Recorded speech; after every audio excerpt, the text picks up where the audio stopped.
ಇವತ್ ಒಳ್ಳೆ ಲಾಭ ಮಾಡ್ಬಿಡೋದೆ. ಹಲೋ ಅಲ್ಲೋ ನಿಮ್ ಹೆಂಡತಿ ನನ್ನ ಹತ್ರ ಅವಳೆ. ಅವಳನ್ನ ನೀನೇ ಹಿಡ್ಕೊಂಡ್ಬಿಡು, ನನ್ನನ್ ಸಾಯಿಸ್ಬೇಡ ಪ್ಲೀಸ್. ನಿನ್ನ ಸಾಯಿಸ್ಬಾರ್ದ. ಲೋಪ, ನಾನು ಲವರ್ ಅಲ್ಲ, ಕಿಡ್ನಾಪ್ ಮಾಡಿರೋದ್ ನಾನು. ಹೌದಾ, ಹಂಗಾರ ಓಕೆ. ನಿನ್ ಹೆಂಡತಿ ನಾಳೆ ಬೆಳಗ್ಗೆ ಸೂರ್ಯನ್ ನೋಡ್ಬೇಕಾ? ಹಂಗಾರ 5 ಲಕ್ಷ ಕಳ್ಸಿ. ಹಂಗಾರ ಬೇಡ ಬಿಡ್ರಿ, ಅವಳು ನೈಟ್ ಒಟ್ಟಿಗೆ ಚಂದ್ರನ್ ನೋಡ್ಲಿ. ತಲೆಗಿಲೆ ಕೆಟ್ಟೈತವ ನಿಂಗೆ. ನಿಮ್ ಹೆಂಡತಿ ಸಾವು ಬದುಕಿನ ಮಧ್ಯೆ ಆಟ ಆಡ್ತಾವಳೆ.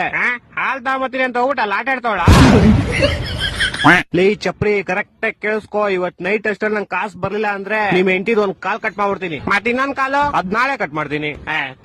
ಎರಡು ಇವತ್ತೇ ಕಟ್ ಮಾಡ್ಬಿಡು. ಲೇ ಲೋಪ, ನನ್ನ ಹೇಳ್ತಾರೆ ನಿಮ್ ಹೆಂಡತಿ ಕಾಲ್ ಕಟ್ ಮಾಡ್ತೀನಿ ಅಂತ. ನಾನೇಲ್ ಬೇಡ ಅಂದೆ. ಹೊಟ್ಟೆ ಎಷ್ಟು ಉರ್ತಾವ್ರು ಅಪಸ್ಮಾತ್ನ ನೋಡಿದ್ರೆ ನಾಶನ ಮಾಡ್ಬೇಕು. ಲೇ ನಂಗೆ ಯಾಕೋ ಇಷ್ಟು ರೋದನೆ ಕೊಡ್ತೀಯಾ? ಒಂದ್ ಕೆಲ್ಸ ಮಾಡೋ, ಒಂದ್ 2 ಲಕ್ಷ ಕೊಟ್ಬಿಟ್ಟು ನಿಮ್ ಹೆಂಡತಿನ ಕರ್ಕೊಂಡು ಹೋಗ್ಬಿಡೋ. 2 ಲಕ್ಷ ಎಲ್ಲ ತುಂಬಾ ಜಾಸ್ತಿ ಆಯ್ತು, ಆಗಲ್ಲ. ಮತ್ತೆ ಇನ್ ಎಷ್ಟ್ ಕೊಡ್ತೀಯಾ? ಮನೆ ಹತ್ರ ಬಾ, ಪ್ಲಾನ್